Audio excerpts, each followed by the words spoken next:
Hello students, welcome to grade 8 data handling part 2. Today we will learn about many things. How to draw a bar graph, how to draw a histogram, how to draw double bar graph, how to construct a frequency distribution table, and how to draw a pie chart. Let's start with a very simple thing, that is how to draw the bar graph. Now, when the data is given to me, I have to see whether intervals are given or not. If intervals are not given, then the most suited form for drawing it is bar graph. Now, data here is regarding the sale of watches in months July to December. In July 1000, August 1500, September 1500, October 2000, November 2500 and December 1500. For this, remember that as a convention we will always be labeling, or we will be always marking the frequency on y-axis, right? So we draw x-axis and y-axis. On that we put equal markings, right? And then here on this again equal markings are there. We have to use a graph paper for this, right? I have not used the graph paper, but I have tried to explain the things on plain paper. Here these markings are at equal distances. I have taken 1 centimeter distance. So I start from 500, 1000, 1500, 2000, 2500, 3000. And here whenever I have to draw the bars, I have to make sure that the width of each bar is same and the gap between the consecutive bars is also same. So for July I need 1000. So for July I will be drawing up to 1000. For August I want 1500. So the bar will be drawn up to 1500. September 1500, October 2000, November 2500, and lastly December 1500. Now there are 2-3 more very important things which you have to keep in mind when you are drawing the bar graphs. Make sure that you have mentioned what are you representing along y-axis and along x-axis. Here along y-axis I am representing number of watches, and along x-axis I am representing the months. One more important thing is that what is the scale that I have used. Since I have represented frequency on y-axis, so scale has been taken on y-axis. That means on y-axis what I have taken, 1 unit is equal to 500 watches. So it is mandatory to mention it. Next, we learn how to draw a double bar graph for the given data. The data is given: percentage wins in one day internationals by 6 top cricket teams: South Africa, Australia, Sri Lanka, New Zealand, Pakistan and India. These are the various percentages given. Now, when I have to represent, I told you that on y-axis we will be representing the frequency, and on x-axis the countries can be represented.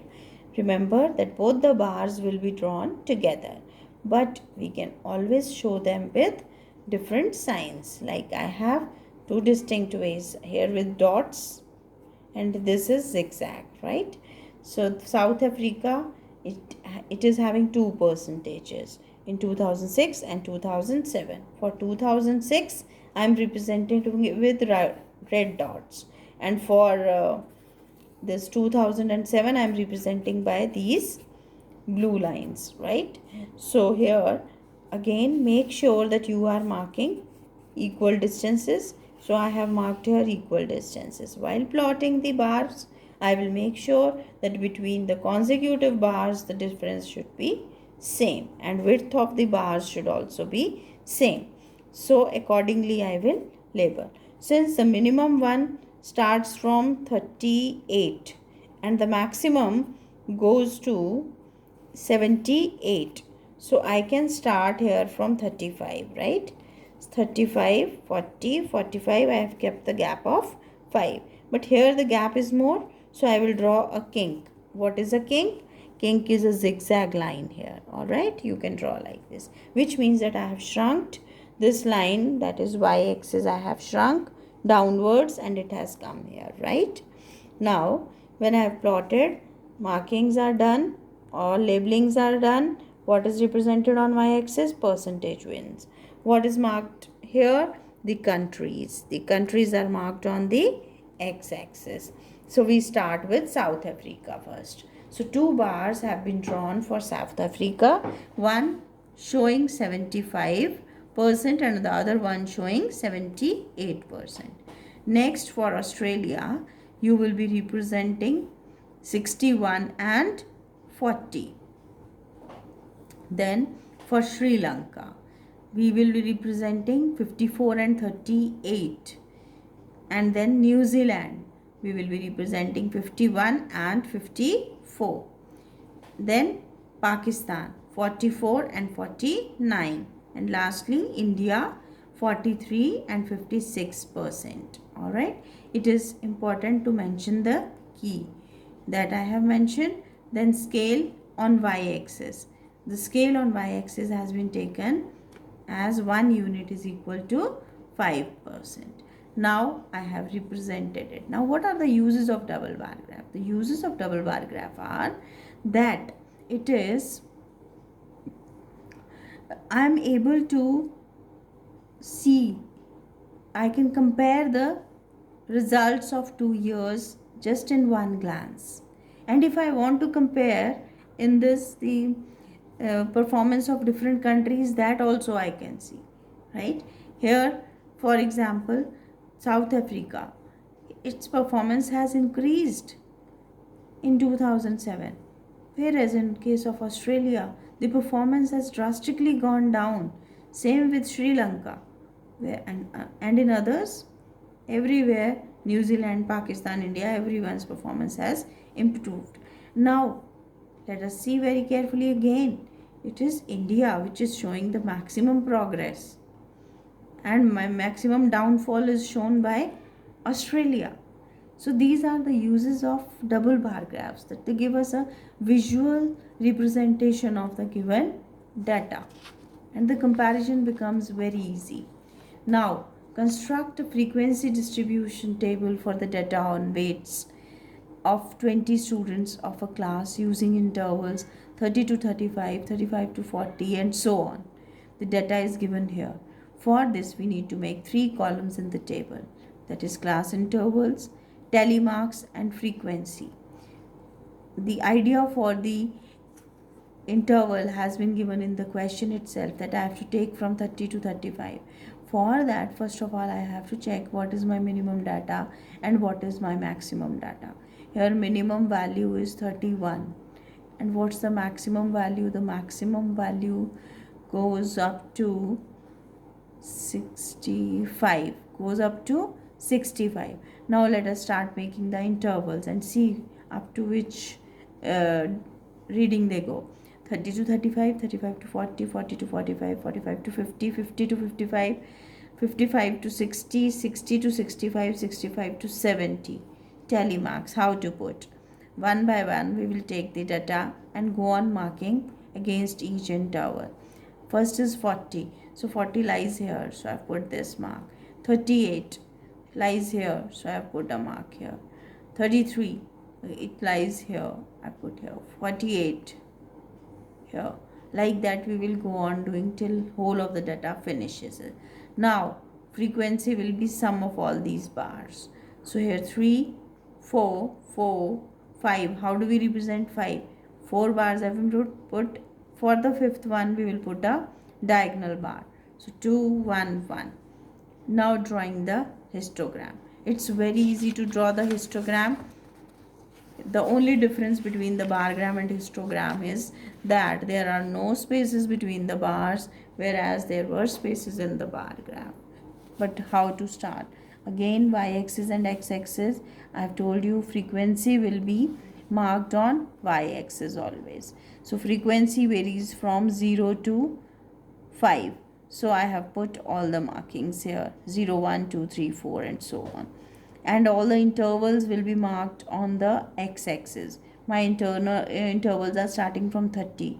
So I marked here 30, 35, 40, 45, 50, 55, 60, 65, 70, 75. Alright. Now notice here the bar. First bar has to tell us about the interval 30 to 35. So the bar will be drawn over 30 to 35. Next bar will be drawn over 35 to 40. Next 40 to 45 and so on. Now let us represent and check. Here first one is 3. So I have drawn the bar up to 3. Next 35 to 40 is 4. It has gone up to 4. 40 to 45, 4 again. Then we have 45 to 50 is 5. Definitely it's okay. 50 to 55 is 0. So no bar has been drawn. 55 to 62, up to 2 only. 60 to 65, only 1. 65 to 70, only 1. So here I have told you how to draw a histogram. Now let's take one more example of histogram. Draw a histogram for the following distribution of marks obtained by 60 students in the mathematics test. So this data is given 0 to 10. These are the marks, that how many students got marks between 0 to 10. 2 students got. 10 to 20, 10. 20 to 30, 21. 30 to 40, 19. 40 to 50, 7. And 50 to 60, only 1 student. Again, this is frequency. Frequency will be represented on y-axis. And on x-axis, I will have the intervals marked. This is the 0. Notice here that the first bar will be starting from 0 to 10. So, there is no gap between this y-axis and this bar because it has to be 0 to 10. Now, I have marked here, you see, these frequencies were going from 2 to 21, right? To 2 to 21. So, I need up to more than 21. I should have now. So, I marked with the gap of 2 up to 22. First one 0 to 10 is 2. Second is up to 10. So I have drawn the bar up to 10. Third one is up to 21. Okay. And fourth one 30 to 40 is 19. Right? When you will draw on the graphs, it will be very convenient for you people. Okay. So please do it on the graph papers only. 30 to 40, 19. 40 to 50 is 7. And then lastly 50 to 60 is 60. And scale has been used on both. That is, on x-axis I have taken 1 unit as 10 marks. And on y-axis I have taken 1 unit as 2 students. Okay, remaining is pie chart. We will be talking about pie chart in our next video. Hope you have enjoyed the video and you have learned everything about histograms and bar graphs. Thank you.